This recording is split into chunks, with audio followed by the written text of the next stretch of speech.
Welcome to the comprehensive guide on Azure's load balancing services. In today's session, we'll explore the various load balancing options available in Azure, understand their features, use cases, and of course, criteria for selection because we have multiple options there.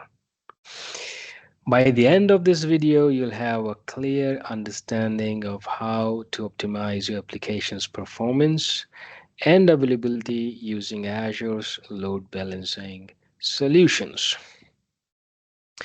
All right, so we are good with the agenda today.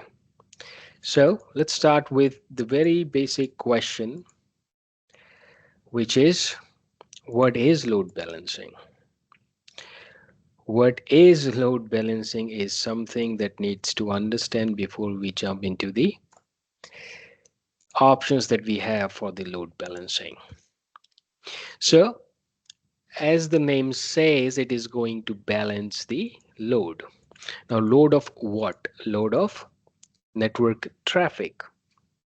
Or we could say load balancing refers to the even distribution of incoming traffic across multiple backend resources or service, right? As you can see, what I have designed here proactively, this is our load balancer and these are our VM. And what are these VM doing? These are the backend of this load balancer. So these are at the back end of this load balancer. And whenever traffic comes from outside, let's suppose there is someone sitting here using his laptop and sends request on the load balancer will send it to any of the VM which is available and as per the algorithm of your load balancer. Now we are good as of now. We understood what is load balancing. It is even distribution of incoming traffic. Let me make a note here. Even distribution. Yes, we this is the keyword. Even distribution. Why? Because if it is not distributing evenly, then one of the VM will receive all the traffic and other will be sitting ideally. Hence, there is a kind of algorithm inside those load balancer and load balancing rules on the basis of which it distributes the traffic, incoming traffic, right? So we have understood this now. Now let's understand why are we doing it? What are the primary goals of it, right? We need to understand the primary goals of it. Why are we doing it? We understood what now? What are the primary goals of doing whatever we are doing here? The very first thing is just think, try to get the concept, try to understand the situation. Think if uh, if it is evenly distributing traffic to different virtual machines, right? So what is happening? Well, the very first thing is it is not overwhelming a single machine. So it is optimizing resource utilization because there are multiple VMs to cater the request, right? Then it is if one of the VM goes down, the other VM can take the request. So it is enhancing the availability, right? Now, this load balancer is not just request receiving single request, but there will be multiple requests coming from various users. But with the help of this load balancer, we can maximize the throughput and efficiently handle multiple requests. So we could say we can maximize throughput. So these are some primary goals that we can achieve with the help of load balancers, right? Now we can understand this with a simple example before we start learning the different Azure load balancing option. Let's suppose there is an application running, it's an e-commerce application. Now the trick is it's an e-commerce application that you understand. Now what is the trick is sale. If there is a sale, without load balancing, a sudden surge in traffic could overwhelm a single server. For example, if there is no load balancer which can distribute to this, so there must be a single server taking care of the request. Now if all the request will come here to a single server, then what will happen? Well, it will definitely get crash or overwhelmed with high number of requests, leading to slow performance, right? And eventually crash and waste of sale and user experience, which no e-commerce wanted, right? So by distributing the traffic across multiple servers here, load balancing ensures a seamless shopping experience for all users, right? So this is why the load balancing is important for us. Now let's see what are the different services we have in Azure. The very first is Azure Load Balancer. Another one is Azure Application Gateway. Another one is Azure Traffic Manager. And the last but not the least is Azure Front Door. So these are four options, Azure load balancing options we have in Azure that we can utilize as per the requirement of our application. So we need to understand all four services. Okay, we need to explore the various services or options that we have for the load balancer. We need to understand their feature, use cases, and the criteria of selection. So let's start with the Azure Load Balancer. So what are these? These all are the options that we have for Azure Load Balancer. For load balancing in Azure, let's suppose this is Azure Load Balancer. Okay, let's suppose this load balancer is Azure Load Balancer, the first one in the list. We are understanding this one. Now, this load balancer is a high performance, ultra low latency, layer 4 load balancing service. So it is a layer 4 load balancing service, which means for all UDP and TCP protocol. So all the protocols, all the rules we can create on UDP and TCP protocol, and it can handle millions of requests per second, ensuring high availability. Now, how exactly it sends the traffic? It is random distribution, but with the help of 5 tuple hash. What is 5 tuple hash? 5 tuple hash is port, IP, and protocol. Now you must be saying these are just the three. Well, this is not three because IP for source and destination and protocol for source and destination and the port, right? So that's why this is 5 tuple hash. On the basis of this, it will distribute the traffic randomly. Okay. Now, what are the key features for this Azure load balancer? The very first is it's not just for the inbound. It not just manage the inbound but also the outbound. So it manages both incoming and outgoing traffic, right? It can manage both incoming and outgoing traffic. It distributes incoming user traffic to backend servers and also manages backend initiated request. All those requests which is initiated from here to go to the where they will be trying to go. I think they will trying to go to the internet. right? If they have to access something or reach somewhere, want to see something, maybe download the patch, maybe download or browse some website. So, internet. This load balancer can cater that with the help of NAT as well. So, for both incoming and outbound request. Now, what is the benefit of this? The benefit is if we are not doing this through load balancer, not managing the outbound traffic of these VM through load balancer NAT, then we have to apply every VM with this public IP or maybe the other methodology, right? So it is better, it is a one place where we have all those rules applicable, right?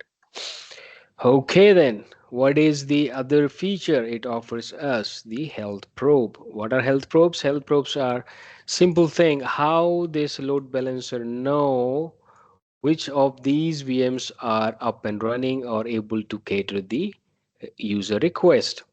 So in order to find that out, there is something called health probe where these VM keep on telling keep on sharing the information with the load balancer like we are alive, we can help, we can cater the request.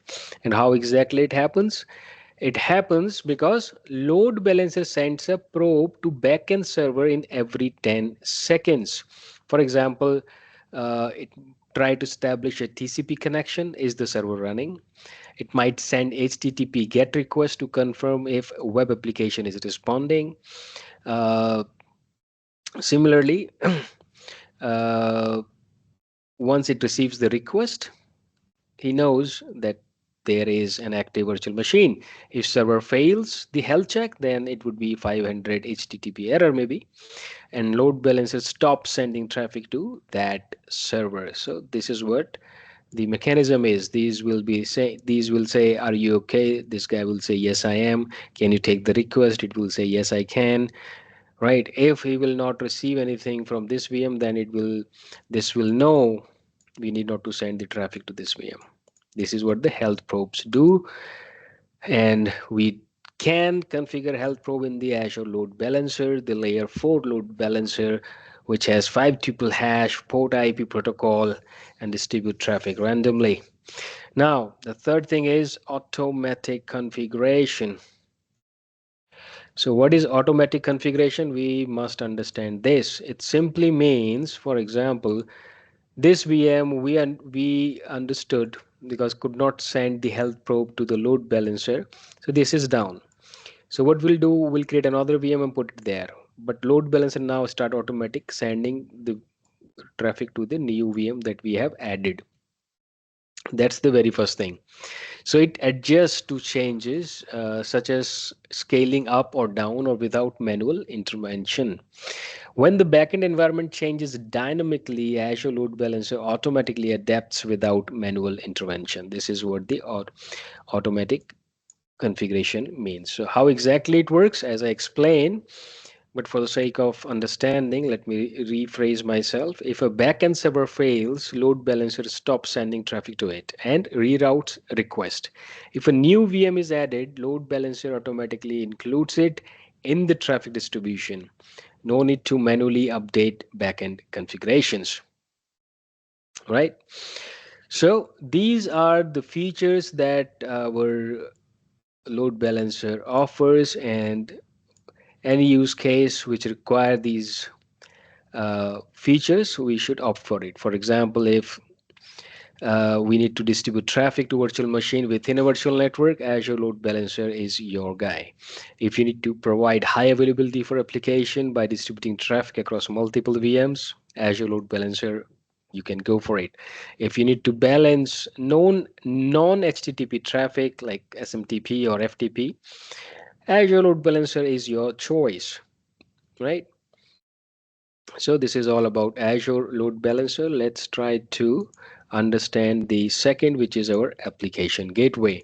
So here, this load balancer is app gateway now.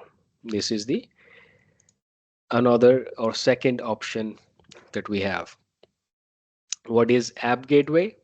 Well, it is an application delivery controller, ADC, as a service offering layer 7. This is layer 7 load balancing capabilities. It works on layer 7, that's why it is a smart load balancer. Why smart? Because it can read what is happening around.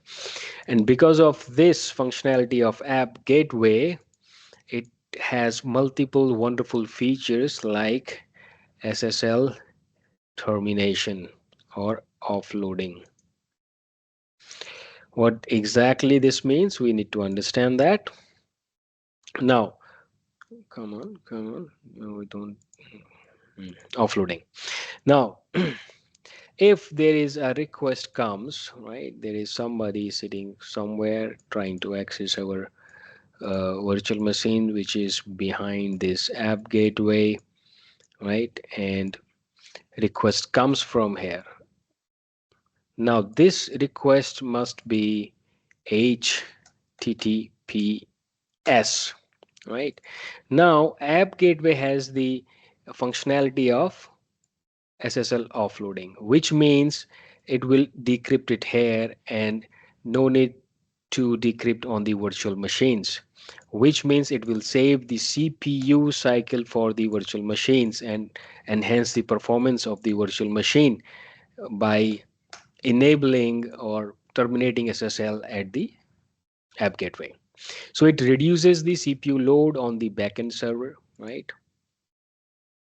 Reduces the CPU load on backend servers.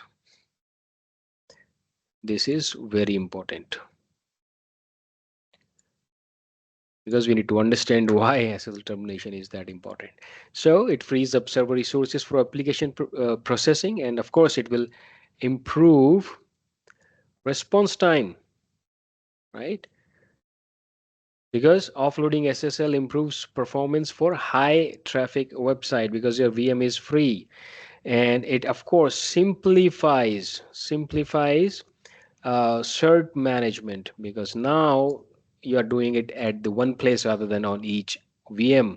So all SSL TLS configurations are handled centrally at the load balancer instead of individual servers, right? Now this is a great feature. Apart from that, this offers something called WAF, which is web application firewall, and it provides protection against common web vulnerabilities or OWASP, right? So if you're wondering why we need to use WAF, well, it protect against OWASP 10 vulnerabilities, top 10 vulnerabilities, okay? Because it is this application gateway has this WAF because your application is publicly available. When something is publicly available, there is internet and they can access it, right? And wherever the internet is, we have to be aware a lot of attack can happen, right? So you need web application firewall because it is a firewall of your layer 7. So it will defend against SQL injection, cross-site scripting, and more. It blocks malicious traffic automatically, like prevents bots, brute force attacks, and DDoS. And of course, whenever we are running application which is supposed to be PCI compliant or SOC maybe, or financial and healthcare applications which need compliance, so this is one of the compliance factor as well and will help you meet the compliance, right? Now, what else it offer? It offer path-based routing. Now, what is path-based routing? Well, this is a wonderful feature of App Gateway. It routes traffic based on the URL path. Path-based, which part? Which path? It is URL path. It is URL path. For example, your URL comes with slash videos or slash images. So as per the URL, it will send, for example, this is a VM which has all the videos to this particular virtual machine, and for the images it will send to the this particular virtual machine. So path based routing, it optimizes resource allocation.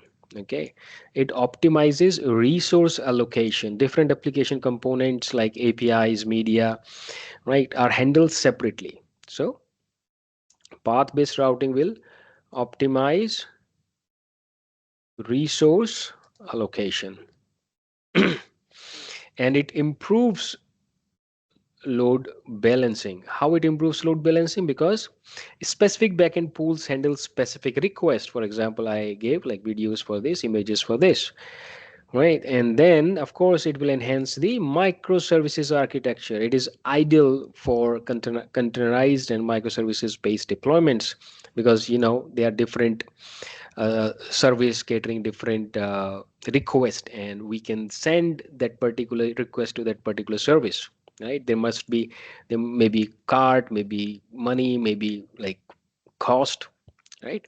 So accordingly we can, this path-based routing can help us. It depends, like if your application is as such, you can utilize app gateway to do so. Apart from this, it also gives you session affinity. Now if you are wondering what is session affinity, it simply means if this user accessing our application and it goes to this application, then session affinity will make sure that this user will always come to this VM. So this is what it does. It ensures the user session is consistently handled by the same server. It may or may not be so good, right? We need to just understand the kind of application we have. Usually, ideally, we do not want to have session on the application, but we would like to separate it into a separate non-SQL database. But there are some applications which are like that. So so we need to ensure consistent session data. So it improves user experience if we have such kind of application. So user experience will enhance because of the consistent session data. Whatever this guy is doing, you might have added two or three items on the shopping cart. After some time it will again try to see or add some more. It will, the session will come to the same virtual machine and everything will be intact, and it reduces the load on database. Yeah, why load on database? Because it prevents unnecessary re-authentication or data lookups in the database, and it is essential for the stateful application because the state is managed in the application, not separately, as I was saying at the beginning. So if you have a requirement of WAF, if you have a, you would like to terminate SSL, if you like session affinity or modern URL path, all these work on layer 7. So if such kind of use case you have, hosting multiple website on a single application gateway can be done, and this is the right choice for you, for example. So this is your application gateway with all those wonderful features. Now let's go to another one, which is the third option that we have. The third option is traffic manager. Yes, third option is traffic manager. Now, how this traffic manager, and what is this traffic manager? Well, traffic manager is a DNS based traffic load balancer that enables optimal distribution of traffic to services across global region. This is the key, across global region. So which means these services we have in one region, and we have another set of services in a different region, right? And we can have this somewhere like this. So all these services running in region 1 maybe, and all these services are running in region 2. If we have such kind of requirement between the region, then we can have a load balancer, DNS based load balancer, which distribute the traffic to services across global Azure regions. And previous two that we have learned are regional, like they were distributing inside the region, but traffic manager can do globally between the regions. So let's see what are the different features we have. Well, it has a multiple routing method. It has multiple multiple routing method. It supports performance, priority, and geographic routing. So let's try to understand one by one. Priority routing. We have priority based routing means if the request comes from somewhere over the internet, this guy tries to access something over the internet like this, then priority means it will send the traffic to the primary region. Let's suppose this is the primary region, so all the traffic coming to this guy will send to the primary region. And if primary region is down, then it will start sending to the secondary region. Does it make any sense, or do you find anything interesting? Well, of course, it makes sense totally. And now let's suppose your secondary region is your DR region. So it can help you maintain primary, secondary, active, and standby active region. Once active is down, you can move to your disaster recovery region and cater the requests, right? So this is priority routing. What is another routing? Performance performance based routing. This is best for the latency based traffic distribution. It routes user to the lowest latency or closest endpoint based on the network response time. It ensures users experience the fastest possible load times. For example, this guy tried to access again, and it will send which is nearest to this particular customer, fastest possible load times. So it is best for global applications where response time is critical. Right, so we can say this is for the DR and this is for uh, response time critical. Now we have another which is geo or geographic routing. This is best for compliance and localization. This is best for compliance and localization. Which means, for example, there are certain things which are not allowed in US, or maybe certain things which are not allowed in India. So traffic comes, it will see and send the request to that particular region, right? So it will help you maintain your compliance, help you maintain the localized content delivery. For applications with a region specific requirement like GDPR, or I said the example of India, right? This is your choice of routing. We have another one is weighted routing. This is best for gradual rollouts A and B testing. Suppose we have this environment which is A, this is B, both are active. We have done some kind of update in our application. We would like to send the request to region 1 and send the updated request. Let's suppose the updated application is running in region 2. We would like to send only 10% weightage to this region 2. If we do not receive any issues, errors, and complaints, we can gradually increase. Now 20% weightage to region 2 for the new application, 30%, 40%, and gradually all the environment will be running the new latest application. So it is for the phased rollouts, you could say, phased rollouts, new feature. This could be utilized. Now, we also have subnet routing, best for internal application. It routes user based on their IP address ranges or subnet. Useful for private internal application with predefined uh, IP ranges. And we have to use it for internal application with different regional networks. Then we have something called multi-value. Now, what is multi-value routing? This is for multiple healthy endpoints, right? It will return multiple healthy endpoints instead of just one, and it works for application using custom failover mechanism. Whenever you have this custom failover logic, you could utilize multi-value, right? And something very important is the DNS level redirection. DNS DNS level redirection means it directs client to the appropriate service endpoint based on the DNS queries. So DNS level redirection means traffic manager do not directly handle the traffic. So traffic will come, this guy will send the traffic, it will let you know, okay, you need to come here. Maybe not, maybe this is always like this, there is another load balancer on regional services which is catering all the request, right? Now the request coming from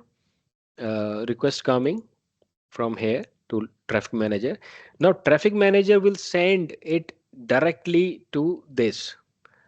Now the request is not like this and it will go here directly. Okay. Now let's suppose you have single app service, then it will directly go to the app service. That's what the DNS level redirection means. Now, what are the benefits of DNS level redirection? There are multiple benefits which will help us. For example, since DNS operates at global level, traffic manager can direct users to the nearest and healthiest endpoint. No intermediate process by traffic manager, clients directly connect to the optimal backend. So lower latency, global distribution resolution, and unlike traditional load balancers, traffic manager can resolve requests to Azure on-prem or even third-party servers. So hybrid, maybe you could say hybrid.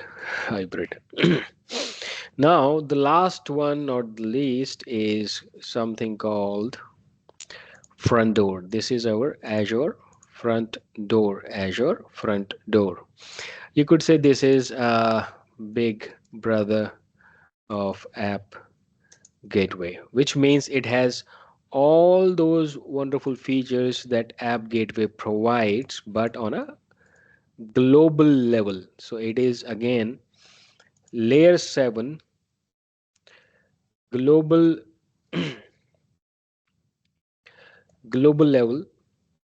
So an application delivery network that provides global load balancing and site acceleration for web application, site acceleration as well. It works on any cast, which will enhance it, right? Now it will also do the same thing that app gateway does. As I said, it's a big brother of your app gateway, so it does SSL offloading or layer 7 uh, WAF, or it quickly reroutes traffic in case of backend failures because of any cast or because of their algorithm. So it has fast failover mechanism for if backend fails. Along with app gateway, all the app gateway features, it also has something very interesting, which is caching. So if you require content delivery network, you could also utilize it. It stores static content at edge locations to reduce load on backend servers. All right, so nothing much on AFD because we have most of the features we have already covered in our application gateway. But still, if you like accelerating global web application by caching content closer to users, then front door is your choice. And one more thing, this is not like this. Again, region 1 and region 2, right? Or you could have region 3 as well, right? So, and usually we always have something here for our regions which has catering central or the request, but at the global level request is coming through this front door. The request will come through the front door. Right. So uh, this provides instant global failover for high availability application and implementing secure and scalable web application, global web application delivery. So that's what your front door is. Now let's quickly understand categorization. So Azure Load Balancing services can be categorized in on based on the scope and protocol. Okay, so let's understand first. Regional versus, we can do this here only, regional versus global, right? we already know what are the regional services. Like this, these are regional, these are regional, these are regional, and this is global because it can send to multiple regions. So Azure Load Balancer is your regional service, and your application gateway is your regional. Front door and traffic manager is your global load balancer, which distribute traffic across multiple regions, ensuring users are served from closest available backend. And regional distribute traffic within a specific region, ideal for balancing traffic among VMs or services within the same data centers. So if you need regional, you have two choice: Azure Load Balancer and Application Gateway. If you're looking for layer 7 kind of features, go with the Application Gateway. If L4 takes care of your requirement, then Azure Load Balancer is your guy. Then we can also categorize on the basis of simple layer 7, as I said, HTTP and non HTTP. In this situation, because HTTP operate at layer 7, handling HTTP and HTTPS traffic with features like SSL offloading, path-based routing. Uh, we have these options in Azure Front Door and Application Gateway, right? In non-HTTP, it operates on layer 4, handling TCP and UDP traffic suitable for non-web workloads. This is our Azure Load Balancer, and our traffic manager has DNS-based routing. So on the basis of these things, we can decide what is good for us. Maybe next video we'll have some questions to find out what is the best way to select. Or we can do it right now. Maybe let's try this. Selecting the appropriate load balancing service depends on your application's specific needs. For example, for non-HTTPS traffic within a region, your answer is Azure Load Balancer. For HTTPS traffic within a region, with advanced features, it is always Application Gateway. For HTTPS traffic with fast failover and acceleration, your Azure Front Door, it provides acceleration, right? And for global non-HTTPS traffic, when DNS-based routing is sufficient, use Traffic Manager. So with this, understanding Azure's load balancing options is crucial for designing scalable, high performance, and resilient applications. Moreover, it is more important when you talk to your customers, when you have to present your skills, what Azure can do when customers are new and they approach you, so that you can suggest and guide them what is the right way to adopt the cloud with different features, right? So by selecting the appropriate service based on your application's requirement, you can ensure optimal performance and availability for your users. So I hope with this video, you will be good to go with the different options in Azure load balancing. And I hope you learned something new. Well, thank you for watching, and you guys have a wonderful day.